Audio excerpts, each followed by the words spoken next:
Quero dizer que é uma satisfação, um privilégio muito grande poder compartilhar com vocês do Evangelho.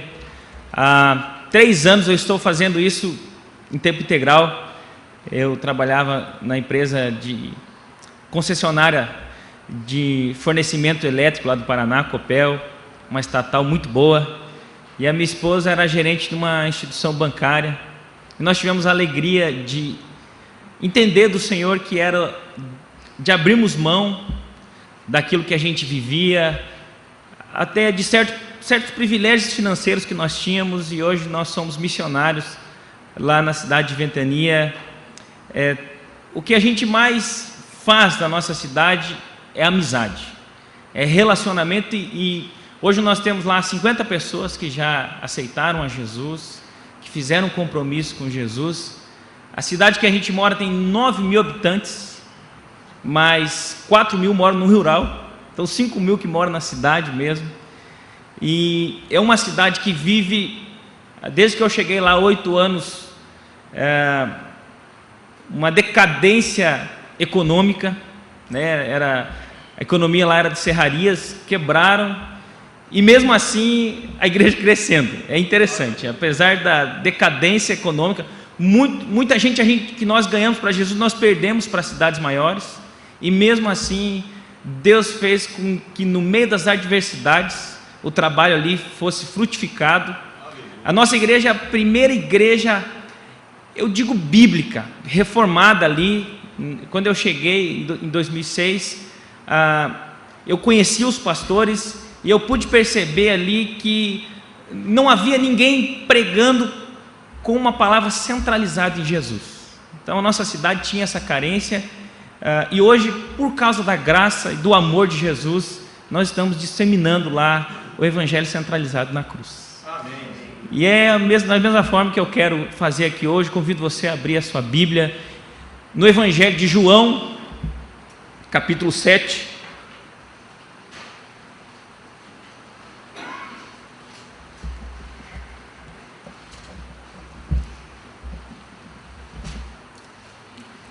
Nós vamos fazer leitura a partir do verso 37, João 7, 37.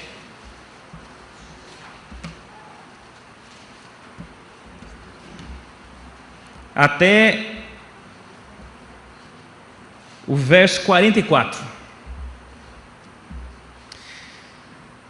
No último dia, o grande dia da festa, levantou-se Jesus e exclamou: se alguém tem sede, venha a mim e beba.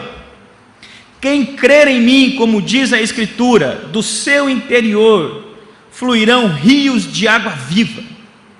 Isto ele disse com respeito ao Espírito que haviam de receber os que nele crescem, pois o Espírito até aquele momento ainda não fora dado, porque Jesus não havia sido ainda glorificado. Então os que dentre o povo tinham ouvido essas palavras diziam: este é verdadeiramente o profeta. Outros diziam: ele é o Cristo, o ungido. Outros, porém, perguntavam: porventura o Cristo virá da Galileia? Não diz a Escritura que o Cristo vem da descendência de Davi, da aldeia de Belém? De onde era Davi? Assim houve uma dissensão entre o povo por causa dele. Alguns dentre eles queriam prendê-lo, mas ninguém lhe pôs as mãos. Vamos orar mais uma vez? Senhor, muito obrigado pela tua palavra. Nós estamos aqui com o mesmo sentimento, com o mesmo espírito do apóstolo Pedro, que aqui um capítulo anterior da nossa leitura, alguns versos antes, quando o Senhor foi um pouco mais duro, quando as tuas palavras traziam a necessidade de um compromisso contigo, e muitos te abandonaram, e quando o Senhor olhou para os apóstolos perguntando se eles também iriam abandonar a ti, o apóstolo Pedro foi muito firme na sua confissão de fé, dizendo: não tem para onde nós irmos, porque o Senhor é quem possui as palavras que geram a vida eterna. Deus, nós sabemos que a nossa fé vem pelo ouvir, o ouvir a tua palavra. É por isso que nós estamos aqui reunidos, Pai, porque nós sabemos que por meio do compartilhar das Escrituras, nós podemos ser alimentados espiritualmente. Fale conosco, Pai. Fale aos nossos corações. Precisamos te ouvir. Em nome de Jesus que nós oramos. Amém. Eu acho que o assunto que tem sido mais falado nos últimos meses, e eu, quando cheguei em São Paulo há uma semana, descobri que aqui vocês falam muito mais do que nós, é de água, né? Água. Os meus professores ali no Mackenzie não falam outra coisa. Toda hora alguém fala de água. A preocupação que São Paulo e agora o Brasil está vivendo com a dificuldade da água. Nós agimos contra a natureza e a natureza agora está agindo contra nós. E agora o que parece estar se instaurando em todos os corações é um temor, porque Deus parece estar permitindo esse temor, fazendo com que a chuva seja menor do que os anos anteriores. Então não se fala em mais nada, se fala em água. E todo mundo sabe que a água é o bem mais precioso natural que nós temos. Só que quando ela é abundante, quando ela é disponível na nossa torneira, a gente pouco para pensar na beleza, na importância, no processo que existe para chegar até a nossa casa. Ou quando você vai tomar um copo d'água, ou abre a sua geladeira para pegar uma água gelada, você abre o seu coração, quem sabe talvez até lágrimas saiam dos seus olhos com alegria, dizendo: Deus, obrigado por esse copo de água. A gente não faz isso, que é um bem disponível na nossa torneira. Mas como nós vivemos a chamada crise da água, a água passa a ter muita importância, porque dela depende a nossa vida, ela é a fonte da nossa vida. O nosso corpo foi criado de uma estrutura que necessita de água. É comprovado que o homem pode ficar até alguns dias sem comer, mas não pode ficar sem beber água. Eu trouxe uma reflexão aqui para a gente pensar no primeiro homem que teve sede. Vocês lembram quem foi? Adão.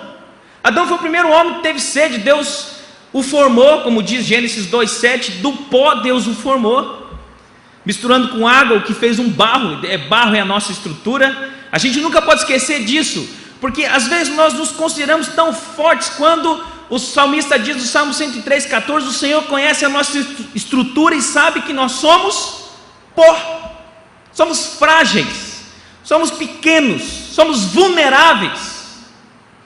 Basta um pensamento de Deus e nós deixamos de existir. E eu acho interessante refletir sobre essa primeira sede, que eu imagino que foi algumas horas depois da criação. É porque, ao contrário de nós, Adão nunca foi bebê. Adão nasceu grande, ao que tudo indica. Ele já nasceu um adulto. E de cara, eu imagino que em alguns momentos ele já sentiu sede. E eu me lembro, eu tenho um filho de 3 anos. Eu lembro quando no nascimento dele foi uma coisa fantástica. A minha esposa estava na cidade vizinha, porque como eu moro numa cidade sem recursos, a gente brinca quando vai para a cidade maior, brinca que vai para a civilização, né? A gente mora na aldeia e vai para a civilização. E eu tinha deixado a minha esposa na casa da minha família, na cidade com um pouco mais de recurso. Estava indo dar um estudo bíblico de bicicleta. O médico já havia falado para mim que ia nascer só na outra semana, então eu estava tranquilo. De repente a minha esposa liga: amor, eu estou indo para o hospital, a bolsa estourou. E aquilo eu virei num desespero, correndo e gritando na cidade inteira: meu filho vai nascer, meu filho vai nascer. E o pessoal não sabia o que estava acontecendo. Eu deixei a bicicleta na garagem, peguei o carro e saí buzinando e gritando: meu filho vai nascer, meu filho vai nascer. Andei 70 quilômetros, 1 hora de viagem. Tudo que eu pensava: meu filho vai nascer. E era uma mistura de vontade de chorar, preocupação, ansiedade, alegria. E quando eu cheguei, meu filho estava nascendo, e o médico me permitiu entrar, participar do parto do meu filho, um momento singular. E eu me lembro bem que há 3 anos, 27 de maio de 2011, assim que o meu filho foi retirado da minha esposa, eu lembro que já veio uma mulher, depois que eu fiquei sabendo que ela era pediatra, pegou e levou o meu filho para uma outra salinha. Eu fui atrás. O que vão fazer com o meu filho, né? Eu fui junto. De repente ela põe um canudinho no nariz do meu filho, aquilo vai entrando, eu quase que dou um empurrão nela, né? Eu fiquei preocupado. E daí o meu filho começou a respirar, e aquele processo todo, e eu muito emocionado, e eu ali na expectativa: o que vai acontecer agora, o que vai acontecer agora? E eu lembro que a pediatra entregou para minha esposa, e a minha esposa teve aquele momento, e Horas depois, eu lembro que colocaram o meu filho no seio da minha mulher e o meu filho começou a mamar. A primeira coisa que eu pensei foi: esse menino é muito inteligente, como é que ele aprendeu a mamar tão rápido? É da nossa natureza, é a nossa necessidade. Olha como Deus é perfeito. É o leite, por quê? Porque ao mesmo tempo que vem os nutrientes, alimento, vem água. A água, ela é que nos traz a continuidade da vida. Ela gera em nós somos 3/4 de água, a nossa maioria é água. E eu fico pensando em Adão. O verso 7, capítulo 2 diz que Deus o formou. O verso 8 diz que Deus fez um jardim. O verso 9 diz que Deus fez árvores frutíferas. E o verso 10 diz que Deus colocou um rio no jardim. Havia um rio que se dividia em 4 braços. Sabe o que eu penso quando eu faço essa reflexão? Que assim como Deus colocou na nossa propriedade, na propriedade do nosso primeiro pai, a necessidade da água, Deus também foi maravilhoso, provendo aquilo que iria saciá-lo. Abundância de água. É um homem para rio, um rio que se divide em 4 leitos, em 4 braços. E Deus cria uma mulher para complementar o homem. É um casal vivendo com abundância de água. A quantidade de água é infinitamente mais do que a necessidade diária que eles têm. Por isso que a gente pode considerar o Adão e a Eva antes do pecado gente completamente satisfeitas, fisicamente e espiritualmente. Porque enquanto a água química H2O saciava seus corpos, a presença de Deus saciava os seus corações. É por isso que eles viviam na plenitude, é por isso que suas vidas eram satisfeitas em Deus. Mas a gente sabe que não permaneceu assim. Até o meu filho sabe. A gente está estudando com ele o catecismo infantil, e tem uma hora que lá pela 20ª pergunta a gente fala para ele: quem foi o primeiro homem? Ele fala: Adão. Adão era bom? Sim, Adão era bom. Ele ficou bom? Não. O que aconteceu? Ele pecou. O que é pecado, Augusto? Ele fala: de obedecer às ordens de Deus. É um sarro. Quem vê ele falando fica... que não é mérito meu, irmãos. É a minha esposa que é muito dedicada com ele. E aí a gente fala assim: e qual foi a consequência? A morte. E o que Deus fez? Deus enviou o seu filho para nos salvar. Eu não tenho nenhuma alegria maior para mim do que ouvir meu filho falar isso. E a gente sabe que depois da desobediência dos nossos primeiros pais, o que a gente recebeu foi o primeiro ato de Deus foi a expulsão do jardim. Fomos expulsos da presença de Deus espiritualmente. Por isso é que a gente começou só a fazer besteira. Repare, um breve resumo. Capítulo 3, nós caímos. Capítulo 4, primeiro fratricídio da história, um irmão mata o outro. Capítulo 6, não tem mais condição da humanidade existir, Deus manda o dilúvio. Capítulo 11, Deus vê o ser humano querendo ser independente, construir uma torre, e Deus confunde as línguas. E aí sempre nós vivemos querendo buscar de volta a satisfação que nós tínhamos no jardim, mas não tem mais. Porque fora do jardim não tem satisfação, porque é só no jardim que a nossa alma se completa. Jesus falou assim: o ladrão veio para roubar, matar e destruir, mas eu vim para que vocês tenham vida, e vida em abundância, vida plena, satisfação. E aí a gente viveu durante muitos anos procurando água, sempre a busca de água. A gente vê na história de Isaac cavava um poço, o pessoal vinha e tomava um poço, cavava outro poço, e a gente vê em várias histórias do Antigo Testamento a humanidade à procura de água, mas não era só da água física, era da água da alma. O ser humano buscava saciar sua sede com tudo, mas nunca encontrava o verdadeiro sentido da vida. Agora, um detalhe que a gente às vezes passa despercebido é que no mesmo momento que Deus nos expulsou de sua presença, Ele também fez uma promessa. Vocês lembram? Verso 15 do capítulo 3, Ele disse para a serpente: eu vou colocar inimizade, você vai ser inimiga da mulher, e você vai ferir o descendente da mulher, vai picar o calcanhar, mas o descendente da mulher vai pisar a sua cabeça. Irmãos, todo o povo de Israel foi formado numa única expectativa, numa única promessa. O descendente da mulher vai nos salvar e vai trazer a água de volta. As coisas vão melhorar para nós. Você enxerga no Antigo Testamento todo a importância dessa água. Elias orou 3 anos e meio, parou de chover, e de repente o povo está lá, acaba querendo matar ele com aquela situação.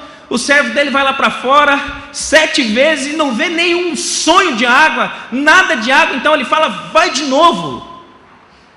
E então ele vai, tem uma nuvem, do tamanho de uma mão, e de repente vem muita água. Eu acho interessante pensar que tudo que vai acontecendo, o povo de Deus que vai sendo formado diante de uma expectativa, a expectativa do Messias. Tudo que uma criança judaica aprendia de valor era, apesar de haver um problema conosco, humanidade, Deus vai restaurar nossa sorte quando vier o Messias. A gente vê isso no discurso da mulher samaritana em João 4. Ela começa a conversar com Jesus e de repente ela olha para Jesus. Eu sei que tudo vai ser restaurado quando o Messias vier. Tudo que um judeu, que um samaritano queria, era que o Messias viesse.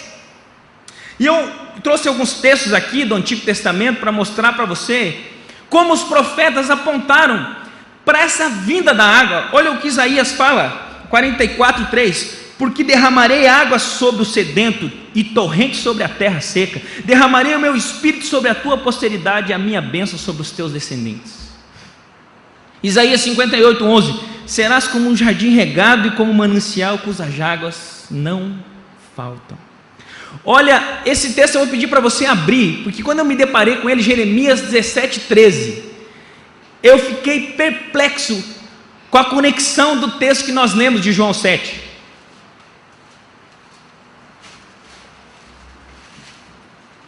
Jeremias 17:13, olha que texto maravilhoso. Isso, irmãos, muito antes de Jesus, bem antes. Diz assim: ó Senhor, esperança de Israel, todos aqueles que te deixam serão envergonhados, o nome dos que se apartam de ti serás escrito no chão, porque abandona o Senhor. Vamos falar juntos? Fonte das águas vivas. Irmãos, os judeus já sabiam que viria o Messias, que seria considerado a fonte das águas vivas. Já tinha isso no coração de uma criança judaica, quanto mais de um adulto. As coisas estavam acontecendo numa expectativa de água. E agora na nossa história de João 7, como diz Paulo em Gálatas 4:4, na plenitude dos tempos, Deus enviou o seu Filho nascido de mulher para nos remir, para nos salvar. E agora a gente vem aqui para a história de João 7:37, e o que a gente vê aqui é que Jesus está numa festa. O texto diz, havia algumas festas importantes do calendário judaico. Vamos lembrar algumas? Páscoa. A Páscoa acontecia como memória de Êxodo 12. Êxodo 12 foi a última praga, e Deus disse para os israelitas assim, ó, vocês vão matar um carneiro, um cordeiro, o sangue vocês vão aspergir pelas portas, e o carneiro vocês vão reunir em famílias e vão comer, e o anjo da morte vai passar, e quem tiver protegido pelo sangue do cordeiro não será atingido. E o que aconteceu? Morreram todos os filhos mais velhos, inclusive do faraó, mas nenhum filho primogênito de Israel foi atingido, porque quem os livrou foi o sangue do cordeiro. Aí havia uma festa que chamava Festa dos Pães Asmos, que era para rememorar a pressa com que Deus utilizou para tirar o povo do Egito. Depois havia uma festa que se chamava a festa do Pentecostes, que acontecia numa festa de uma semana, que também acontecia. E aqui Jesus está na festa conhecida como Festa dos Tabernáculos, ou Festa das Cabanas. Deus havia falado com Moisés, está registrado lá em Levítico 23, Deus havia falado com Moisés assim, vocês vão fazer uma festa todo ano, essa festa vai demorar uma semana, vocês vão se retirar da cidade, vão habitar em cabanas, para lembrar o que Deus fez com vocês durante 40 anos no deserto. Irmão, vocês lembram o que aconteceu em 40 anos no deserto? Os primeiros 3 dias que o povo sai, ele já tem necessidade de água. E quando parece que a expectativa vai ser saciada, eles encontram águas amargas. Eles murmuram, ao invés de clamar, eles murmuram. E o Moisés vai e joga um galho de árvore e as águas se tornam doces. E por aí vai, 40 anos desse povo tentando o coração de Deus, provando o coração de Deus. E o texto lá de Êxodo mostra para nós que há um momento em que ele sente falta de água. E tudo que tem é uma rocha. E Deus fala assim: Moisés, toque na rocha. E aquela rocha é cortada e de repente, em Refidim, vem muitas águas.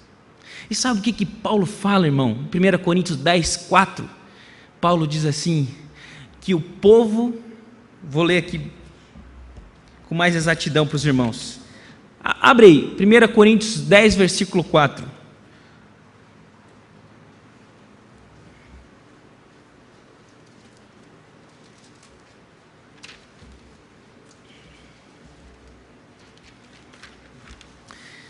E beberam da mesma fonte espiritual, porque bebiam de uma pedra espiritual, que os seguia, e a pedra era Cristo. Irmãos, tudo o que Deus está fazendo, ao chamar um homem chamado Abraão, ao fazer uma promessa para ele na sua velhice, ao abençoar a sua descendência, apesar de homens desonestos que eram, falhos, pecadores, e Deus mantendo sua promessa, e assim levantando profetas, levantando sacerdotes, levantando juízes, reis, tudo que Deus está fazendo na história, é fazer com que o povo não perca a esperança no Messias. Todos os símbolos do Antigo Testamento apontavam para Cristo, porque Cristo era a pedra. E essa festa acontecia durante 7 dias, e no momento principal da festa, o que acontecia, que é o que Jesus está observando aqui, era assim: os levitas iam até o tanque de Siloé, traziam água em bacias de prata, cantando o Salmo 113 e o Salmo 113 e 118, chegavam, e era em procissão, todo o povo vinha junto. Quando eles chegavam no templo, eles derramavam aquela água no altar, numa simbologia de que a água viria para saciar a fome espiritual das pessoas. E o que eles repetiam várias vezes era Isaías 12, 13, que eles diziam assim: vós com alegria tirareis água das fontes da salvação. Isso é algo que acontecia todo ano, 7 dias de festa, o povo vivendo em cabana. De repente, no auge da festa, os levitas, os sacerdotes, de roupas brancas, com o povo em procissão, trazia a água do tanque, derramava e cantava o Salmo 113, Salmo 118, e dizia: vós com alegria tirareis das águas das fontes da salvação. E Jesus está olhando aquela cena, como sempre. Jesus fica sempre observando, Jesus conhece o coração das pessoas, e o que Jesus vê é que aquele povo enfatiza demais o ritual em detrimento do espiritual. O que tem valor naquele momento é a cerimônia. Jesus enxerga uma cerimônia bonita, mas sem vida, sem coração. As pessoas faziam aquilo por mera repetição, não havia transformação de ninguém. Pelo contrário, os religiosos estavam cada vez mais longe de Deus. Não havia arrependimento, não havia salvação. E Jesus olha para aquilo. Naquele momento ele interrompe a liturgia do culto. O que Jesus percebe é que aquela simbologia de esperança, muito bonita, não era realidade na vida deles. Tanto que ele olha para o povo e diz assim: eles parecem ovelhas que não têm pastor. Então Jesus se levanta no meio daquilo que era um culto, algo parecido com o que nós estamos hoje, e grita, atrapalha a liturgia, atrapalha a religião, e diz assim: aquele que tem sede, venha e beba. O que Jesus está tentando comunicar é: tudo isso que vocês estão fazendo, sem entender nada, sem vida, sem alegria, aponta para uma realidade maior, que agora vocês vão poder entender: sou eu. Todas as promessas que Deus fez desde Gênesis 3,15, quando vocês erraram, se rebelaram contra Deus, está se cumprindo agora. Não foi isso que ele fez no templo? Não foi isso que ele fez na sinagoga, quando ele pediu o rolo do profeta Isaías, e abriu naquilo que hoje nós chamamos de capítulo 61, e disse: hoje se cumpre aquilo que o profeta falou. Meu irmão, todas as escrituras apontam para Jesus. Novo e Antigo Testamento, Jesus é o centro da vida. Tudo que foi criado só foi feito por causa dele, para a glória dele. E agora no capítulo 7, verso 37, que diz assim: no último dia, grande dia da festa. No começo do capítulo 7 você vê que é a festa dos tabernáculos. Levantou-se Jesus e exclamou: se alguém tem sede, venha a mim e beba. Jesus sabia que todo aquele povo tinha sede, porque Jesus sabe que todo ser humano nascido de mulher tem sede, porque é pecador, porque está longe de Deus, porque está afastado. Você quer ofender uma pessoa, meu irmão, você fala que ele é pecador. A pessoa se ofende. É como aquela história: os dois amigos estavam na casa, um amigo estava na casa do outro, e ele amava o relógio do colega dele. O amigo dele foi ao banheiro, ele pegou aquele relógio, guardou no bolso e foi embora. Lá na casa dele começou a bater um peso de consciência, e ele: o cara é meu amigo há tantos anos, vou voltar lá entregar o relógio dele. Então ele atravessa a cidade, bate na porta, o amigo dele abre, falou: opa, você já voltou? Ah, rapaz, eu vim te pedir perdão e devolver o seu relógio. Por quê? Não, porque eu roubei o seu relógio. Não, tudo bem, está perdoado, não esquenta a cabeça não. Não, é que eu queria explicar por que eu fiz isso. Não, não esquenta não, eu já sei por que você fez isso. Você sabe? É, você fez isso porque você é ladrão. Aí o amigo falou assim: não, cara, peraí, eu vim aqui, me humilhei, te pedi perdão, devolvi, quero continuar a nossa amizade. Não, a nossa amizade vai continuar, não abalou em nada. Eu só estou dizendo que sei porque você roubou, que você é ladrão. Não, isso aí você vai me ofender. Aí o amigo que havia sido defraudado falou assim: não se preocupa não, eu também sou, todos nós somos. Você só conseguiu roubar porque você já é um ladrão. A gente acha que alguém se torna assassino quando mata alguém, mas alguém só mata outro porque já é um assassino. Todos nós carregamos a natureza caída de Adão, e essa natureza pecaminosa gera em nós sede. Sede espiritual, sede na alma. E aí a gente corre atrás de tudo, de todos. Aí nós ficamos consumistas. Aí nós experimentamos tudo na vontade, na necessidade de saciar a nossa sede, quando a única forma de saciar a nossa sede é bebendo da água da vida. E Jesus está falando: eu sou a água da vida. A primeira coisa que nós precisamos para encontrar com Jesus é reconhecer que nós somos seres de nascença sedentos, que nós somos pecadores. Talvez você esteja se ofendendo com o que eu estou te dizendo, mas meu irmão, você nasceu mal, nasceu corrupto, nasceu necessitado da água da vida. E aqui, com esse verso 37, eu queria deixar para vocês a primeira lição, quando Jesus diz: se alguém tem sede, venha a mim e beba. A primeira lição, meus irmãos, é que não há nada na igreja que seja mais importante do que Jesus. Nada há mais importante na igreja do que Jesus. Quando Deus falou ao meu coração com essa mensagem, é porque eu sou pastor. E a gente vai caindo na rotina. Nós temos ministérios, nós temos coisas para resolver, nós temos que ligar para os irmãos, nós temos que fazer um planejamento para o ano que começa, e a gente vai vivendo um monte de coisa. É a nossa família, é plano de saúde, é médico, é escola, e a gente vai deixando Jesus de lado.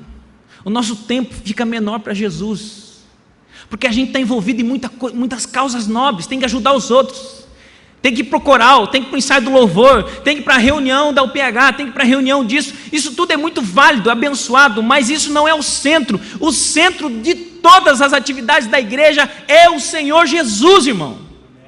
E tem que ser. É isso que esse texto nos mostra. Venham para mim. Jesus está num culto, atrapalhando o culto para dizer: vocês estão fazendo um culto, quando a finalidade do culto é olhar para mim, e vocês fazem um ritual sem nenhuma vida. Meu irmão, que você saia daqui hoje fazendo de Jesus e com Jesus a principal razão das suas atividades. Eu me lembro que eu estou lendo um livro que eu indico para vocês, do pastor Tim Keller, que chama A Cruz do Rei. E há alguns dias eu li uma história que ele contou, uma história fictícia, que diz que uma daquelas primeiras cristãs, lá de Atos, da igreja primitiva, havia se convertido ao Senhor Jesus, obviamente do judaísmo, e alguma vizinha dela disse assim: nossa, eu estou sabendo que você agora é uma cristã. Que bom, a religião é muito boa, né? Que bom que você é uma religiosa. Fala para mim onde que é a sua igreja, onde é o seu templo. Não, a gente não tem templo não, nosso templo é Jesus. Ah, vocês não têm templo, e onde que os sacerdotes se reúnem? A gente não tem sacerdote não, o nosso sacerdote é Jesus também. Espera aí, vocês não têm templo e vocês não têm sacerdotes?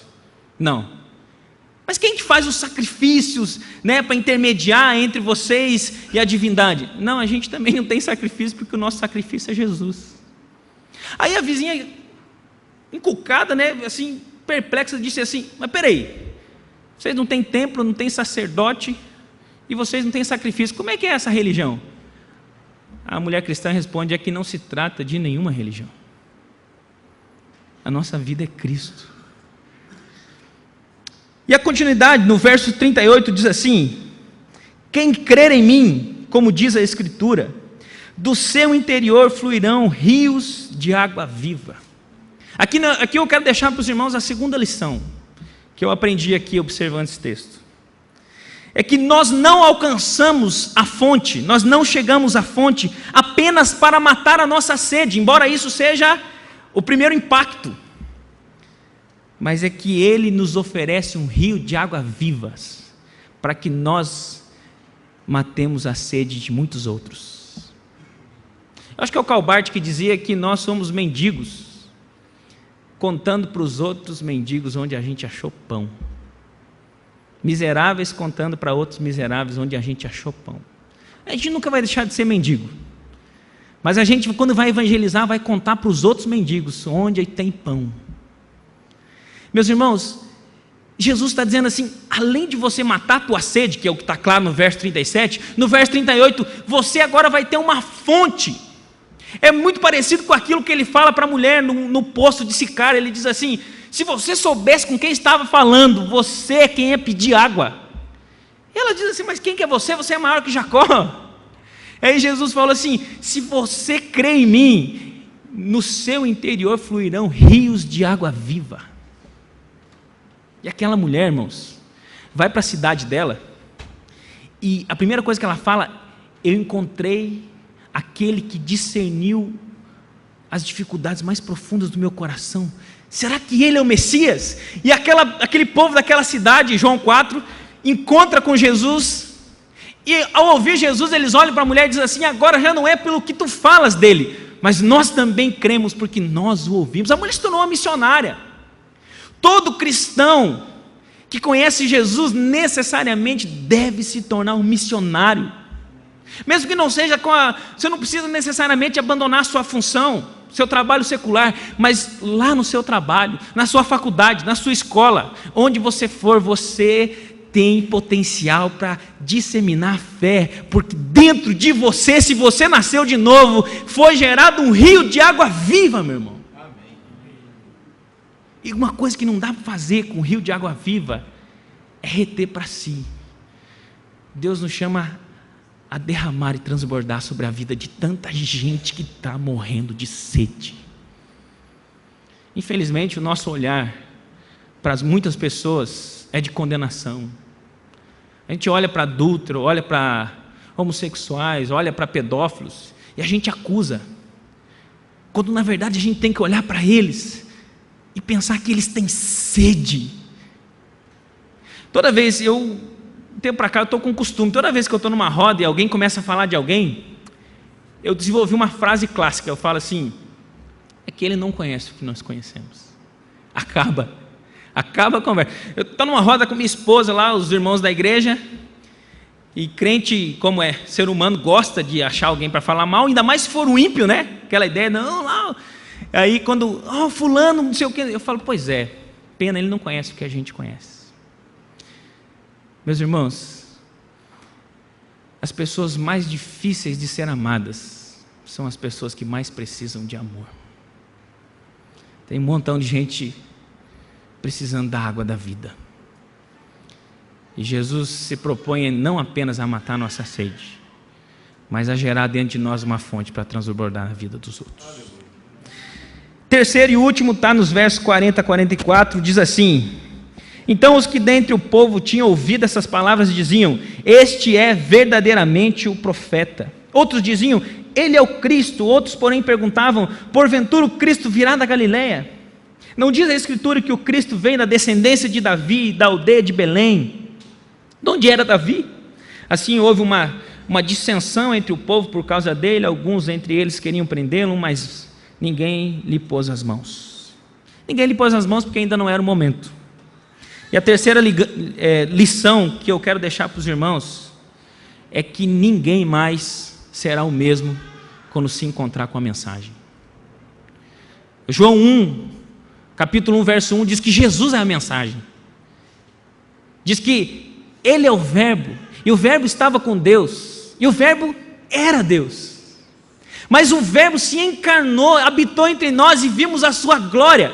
E a todos quantos o receberam, deu-lhes o poder de serem feitos filhos de Deus, e agora somos herdeiros de Deus, cordeiros de Cristo. Ninguém que se depara com a mensagem do Evangelho nunca mais será o mesmo. Nós estamos aqui diante de uma divisão. A mensagem de Jesus divide os povos. Ou você se rende, se entrega, como esse povo fez. Será que porventura esse não é o profeta que aguardamos há tantos milênios, há tantos séculos? Mas havia um povo que queria matá-lo. Havia um povo que não conseguiu ver em Jesus o ser divino de Deus. A pergunta que eu faço para você: você de frente com o Evangelho, quando a multidão se divide, para que lado você vai? Porque o Evangelho divide a gente. Você vai viver para esse mundo, porque é isso que eles estão dizendo. Nós não podemos concordar com um novo paradigma religioso. Nós já temos a nossa religião, vamos matá-lo. Meu irmão, que em nome de Jesus, essa mensagem nos faça refletir sobre a divisão que o Evangelho gera, e que nós fiquemos sempre firmes no meio daquele povo que ama Jesus e que confessa a fé diante de todas as adversidades possíveis. Que em nome de Jesus você viva mais preocupado com a água que mata a sede espiritual, até mesmo do que com a água física, que é muito importante. A gente tem que se preocupar sim, tem que se cuidar, tem que adotar novas práticas, tem que ser responsável ecologicamente, mas isso não deve ocupar todo o tempo do nosso coração. Nosso coração tem que estar o tempo todo pensando na água da vida. Amém? Vamos orar? Eterno Deus, muito obrigado pela Tua palavra. Obrigado porque mais uma vez nós ouvimos do Evangelho. Ouvimos e nós ficamos, Deus, ainda mais gratos, porque em toda a Escritura o que nós vemos é o Senhor insistindo conosco. Quando até nós mesmos desistimos de nós, o Senhor ainda investe nas nossas vidas. Quando nós desistimos da nossa família, o Senhor investe nos nossos corações, nos mantendo casados. Quando nós desistimos de ser crente, da igreja, do convívio com os irmãos, o Senhor ministra aos nossos corações através do Espírito Santo, nos mostrando que vale a pena permanecer, que vale a pena perseverar, porque o Senhor aguarda, porque o Senhor promete buscar aqueles que perseveram. Obrigado, Senhor. Obrigado por essa água que caiu sobre nós. E que todo esse povo aqui, Senhor, esteja derramando e sendo um rio que transborda e impacta a vida de tanta gente que está sedenta. Use as nossas vidas, Pai. Amém. Em nome de Jesus. Amém. Amém.